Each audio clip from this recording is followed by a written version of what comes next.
أعوذ بالله من الشيطان الرجيم.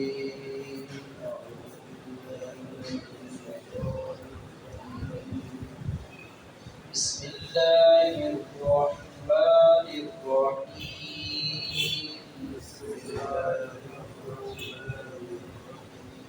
الذين يستمعون القول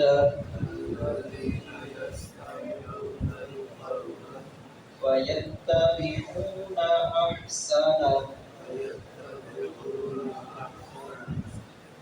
أولئك الذين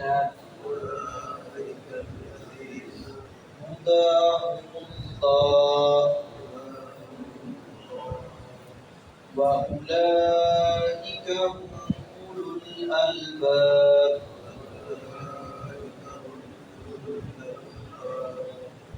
أفمن حق عليه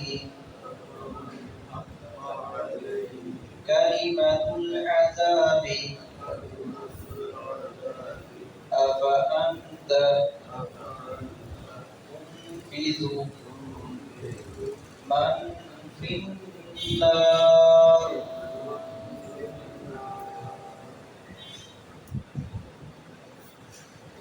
اللہ رب العزت کی بات سے اعلیٰ اور اطیب اور خوبصورت بات کسی کی نہیں.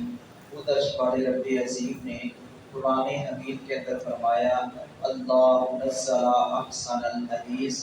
اللہ رب العزت نے یہ خوبصورت بات نازل فرمائی ہے. قرآن کریم کو اللہ رب العزت نے یہاں حدیث قرار دیا ہے. حدیث کا مطلب ہے بات.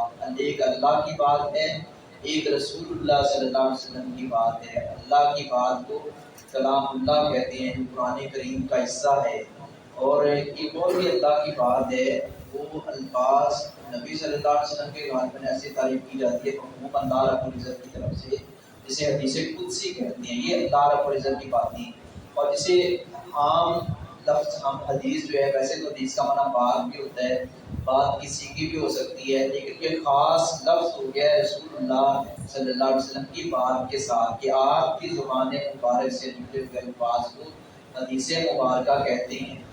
اللہ کی بات جو ہے احسن ہے, اور اسی طرح رسول اللہ صلی اللہ علیہ وسلم کی بات بھی اعلیٰ اور خوبصورت ہے. اللہ کی بات کے بعد اگر کسی کی بات کا درجہ ہے, مقام اور فضیلت حاصل ہے, تو رسول اللہ صلی اللہ علیہ وسلم کی بات کو فوقیت اور برتری حاصل ہے. نبی اکرم صلی اللہ علیہ وسلم خود آپ اپنے خطبے میں پڑھا کرتے تھے خیر الکلام کلام اللہ. وہ بھی الفاظ ہیں احسن الکلام کلام اللہ, کہ خوبصورت ترین بات اللہ کی بات ہے, خوبصورت ترین کلام اللہ کا کلام ہے. وَأَحْسَنَ الْهَدْيِ هَدْيُ مُحَمَّدٍ صلی اللہ علیہ وسلم, اور خوبصورت طریقہ, بہترین طریقہ جو ہے وہ آپ نے فرمایا محمد صلی اللہ علیہ وسلم کا طریقہ ہے. تو ہمیں چاہیے کہ ہم اس خوبصورت طریقے کی ہی پیروی کریں اور اسی بات کو اپنائیں. یہاں اللہ رب العزت یہی فرما رہے ہیں کہ وہ لوگ جو اللہ رب العزت کی بات کو سنتے ہیں, خوبصورت بات کو سنتے ہیں, پھر اس کو دل میں جگہ دیتے ہیں, غور سے سنتے ہیں, پھر اس کے مطابق اپنے آپ کو ڈالتے ہیں, لوگوں کی اللہ رب العزت نے تعریف بیان فرمائی ہے کہ یہ لوگ دانش مند ہیں, یہ لوگ عقل مند ہیں, اور ان کو اللہ رب العزت نے ہدایت سے نوازا ہے. تو جو اللہ کی بات کو چھوڑ کر, رسول اللہ صلی اللہ علیہ وسلم کی بات کو چھوڑ کر, چاہے وہ دنیاوی اعتبار سے لوگ اس کو جتنی مرضی داد اور تحسین دیں, اس کی بات کو, اللہ اور اس کے رسول کی بات کو نظر انداز کرے اور اپنی بات کو اونچا کرنے کی کوشش کرتا ہے, اپنے پرچم کو اور اپنے افکار و نظریات کو جو سراسر غلط ہیں ان کو اونچا کرنے کی کوشش کرتا ہے, تو اللہ رب العزت نے اس کی کوئی ویلیو نہیں, کوئی قدر و قیمت نہیں. الذین, وہ لوگ جو یستمعون سنتے ہیں, القول بات کو, ویتبعون پھر وہ پیروی کرتے ہیں, احسنہ ان میں سے اچھی بات کی. باتیں تو بڑی سنتے ہیں دنیا میں, اور ان میں سے اچھی بات جو ہوتی ہے نا, اچھی بات اس کی پیروی کرتے ہیں. یہ نہیں جدھر لایا گلی منہ ناٹو چلی, جو بات جو ہے نکیڑا کرنا چاہیے, صاف شفاف جس کی بات ہے اس کی بات کو اپنانا چاہیے. ہمیں تقلید کا حکم نہیں دیا گیا, ہمیں تحقیق کا حکم دیا گیا ہے. مقلد بغیر دلیل کے وہ سننے کے لیے عمل کرنے کے لیے تیار ہو جاتا ہے، کہتا ہے میں نے قرآن کی تقلید کی ہے، وہ قرآن کی آیات کو بھی نظر انداز کر دیتا ہے، حدیث کو بھی نظر انداز کرتا ہے، جبکہ ایک محقق ایک سچا اور ستھرا مسلمان جو ہے وہ ساری باتوں کو سامنے رکھتا ہے، وہ ترجیح دیتا ہے اللہ کی بات کو، وہ ترجیح دیتا ہے رسول اللہ صلی اللہ علیہ وسلم کی بات کو، وہ لوگ پیروی کرتے ہیں، سنتے ہیں پھر پیروی کرتے ہیں اس بات کی جو خوبصورت ہے، ان ساری باتوں میں سے جو خوبصورت بات ہے، یہ اللہ نے اپنے محبوب بندوں کی فضیلت بیان کی ہے، ان کے اندر یہ نمایاں وصف ہے، اولئک الذین، یہی وہ لوگ ہیں کہ اللہ ہدایت دی وہ اللہ نے۔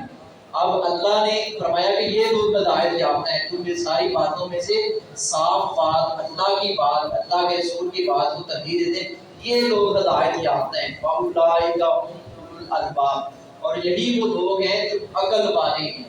دنیا والے اس کو نظر انداز کر رہے ہیں، لیکن اللہ رب العزت فرما رہے ہیں کہ یہ عقل والے لوگ ہیں، یہ صاحب حکمت ہیں، یہ دانش مند ہیں، یہ عقل مند ہیں۔ افامن، یا پھر جو شخص حق کا علیہ ثابت ہو گئی اس پر، وہ شخص کے جس پر ثابت ہوگی، کیا ثابت ہوگی؟ کلمۃ العذاب، عذاب کی بات، جو اللہ رب العزت نے عذاب کا جو ایک قاعدہ اس کو مقرر کیا ہے اس پر فٹ آ گیا ہے، اس نے اپنی جو زندگی ہے وہ معاصی میں، معاشیات میں، معاصی میں اور نافرمانی میں گزاری ہے، اس پر اللہ کی بات جو ثابت ہوگی، اللہ کے عذاب یعنی کہ افانت، یا پھر آپ تنفذ، چھڑا لیں گے من اس کو جو فی النار، آگ میں ہے، جو شخص آگ میں چلا گیا جس کے بارے میں اللہ رب العزت نے فیصلہ کر دیا یہ اہل جہنم میں سے ہے، یا پھر آپ اس کو چھڑا لیں گے؟ فرمایا نہیں، اللہ کی بات اب صادق ہو گئی، اللہ کی بات سچی اور ثابت ہو گئی، اب وہ آگ سے نہیں بچ سکتا۔ اللہ رب العزت ہمیں کما حق اپنی اور اپنے محبوب کی پیروی کرنے کی توفیق عطا فرمائے۔